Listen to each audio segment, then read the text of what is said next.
यह कहानी एक छोटे से गांव में घटित होती है जिसका नाम था कालीपुर। ये गांव एक समय बहुत ही खुशहाल हुआ करता था, लेकिन पिछले कुछ सालों में गांव में कुछ अजीब घटनाएं घटने लगी थीं। गांव वाले रात के समय बाहर निकलने से डरते थे, क्योंकि उन्हें ऐसा लगता था कि कोई अदृश्य शक्ति उनके आसपास मंडरा रही है। रात का समय था और आसमान पर काले बादल छाए हुए थे। गांव के बुजुर्गों ने हमेशा से बताया था कि जब भी ऐसा मौसम होता है, कुछ अनहोनी होने वाली होती है। गांव का सबसे पुराना घर, जो अब खंडहर बन चुका था, हमेशा से ही रहस्यों से घिरा रहा था। कहते हैं कि उस घर में कभी एक परिवार रहा करता था, लेकिन एक रात अचानक सब गायब हो गए। किसी ने उनका कोई पता नहीं पाया। राहुल, जो गांव का एक नौजवान था, अपने दोस्तों के साथ उस खंडहर में जाने का मन बना चुका था। उसने अपने दोस्तों से कहा, हमें सच्चाई का पता लगाना होगा। लोग यहां से गायब क्यों हो जाते हैं? दोस्तों ने पहले तो मना किया, लेकिन राहुल के जिद पर वे तैयार हो गए। रात के समय राहुल और उसके दोस्त खंडहर में पहुंचे। जैसे ही उन्होंने घर का दरवाजा खोला, एक ठंडी हवा का झोंका उनके शरीर को सिहराने लगा। घर के अंदर का माहौल बहुत ही डरावना था। चारों तरफ धूल जमी हुई थी और पुराने फर्नीचर से बदबू आ रही थी। दीवारों पर पुराने समय की तस्वीरें थीं, जिनमें दिखाए गए चेहरे अब धुंधले हो चुके थे। अचानक एक कमरे से खटपट की आवाज आने लगी। राहुल ने अपने दोस्तों के साथ हिम्मत जुटाकर उस कमरे में जाने का फैसला किया। कमरे में पहुंचते ही वे सब स्तब्ध रह गए। वहां एक पुराना झूला था, जो बिना किसी के हिलाए अपने आप हिल रहा था। कमरे में और कुछ नहीं था, लेकिन हवा में एक अजीब सी गंध थी, जो उनके नाक में घुसते ही उन्हें घबराहट महसूस होने लगी। राहुल ने आगे बढ़कर उस झूले को रोकने की कोशिश की, लेकिन झूला और तेजी से हिलने लगा।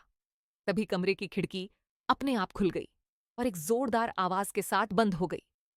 राहुल और उसके दोस्त डर से कांपने लगे, लेकिन फिर भी वे वहां से हटे नहीं। उन्हें लगा कि शायद यह सब उनके मन का वहम है। जैसे ही उन्होंने कमरे से बाहर जाने का फैसला किया, दरवाजा अपने आप बंद हो गया। दरवाजा अंदर से बंद था और किसी के भी हाथों से खुल नहीं रहा था। सबके दिलों की धड़कनें तेज हो गईं। तभी दीवार पर टंगी एक पुरानी तस्वीर अचानक जमीन पर गिर पड़ी।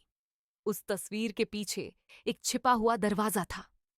दोस्तों ने मिलकर दरवाजा खोला और वे एक गहरे अंधेरे तहखाने में पहुंच गए। तहखाने में एक पुराना ट्रंक रखा था। राहुल ने जैसे ही ट्रंक का ताला खोला, उसमें से एक काले रंग की किताब निकली। किताब पर बड़े बड़े अक्षरों में लिखा था, इसे मत खोलो। लेकिन राहुल ने चेतावनी को नजरअंदाज करते हुए किताब खोली। किताब के पन्ने खून से सने हुए थे और उन पर कुछ अजीबोगरीब चित्र बने हुए थे। तभी किताब से एक काले धुएं का गुब्बार निकला और पूरे कमरे में फैल गया। अचानक तहखाने में सबकी आंखों के सामने अंधेरा छा गया। उन्हें एक महिला की चीख सुनाई देने लगी, जो उनके कानों में गूंजने लगी। वो आवाज इतनी खौफनाक थी कि सबके रोंगटे खड़े हो गए। राहुल ने अपने दोस्तों को वहां से भागने के लिए कहा, लेकिन सबकी टांगें जैसे जकड़ गई थीं। वे हिल भी नहीं पा रहे थे। राहुल ने हिम्मत जुटाकर उस महिला की चीख का पीछा करना शुरू किया। जैसे ही उसने तहखाने के एक कोने में पहुंचा, वहां एक महिला का साया नजर आया। वो महिला रो रही थी और उसके चेहरे पर दर्द की छाप थी। उसने राहुल से कहा, तुमने मेरी नींद को जगाया है। अब तुम मेरे साथ यहां हमेशा के लिए रहोगे। राहुल ने डरते हुए पूछा, तुम कौन हो? उस महिला ने कहा, मैं इस घर की मालिक थी, लेकिन मेरे साथ धोखा हुआ। मुझे यहां बंद करके मार दिया गया और मेरी आत्मा कभी चैन नहीं पा सकी। जो भी इस घर में आता है, उसे मैं अपने साथ यहां रख लेती हूं। राहुल और उसके दोस्तों ने जान बचाने के लिए उस महिला से माफी मांगी, लेकिन अब बहुत देर हो चुकी थी। तहखाने की दीवारें अचानक से गिरने लगीं और चारों तरफ आग फैल गई। राहुल ने अपने दोस्तों को बाहर भागने के लिए कहा, लेकिन वो सब वहां फंस चुके थे। अंत में राहुल और उसके दोस्तों की चीखें पूरे गांव में गूंजने लगीं। गांव वाले दौड़कर वहां पहुंचे, लेकिन खंडहर जलकर खाक हो चुका था।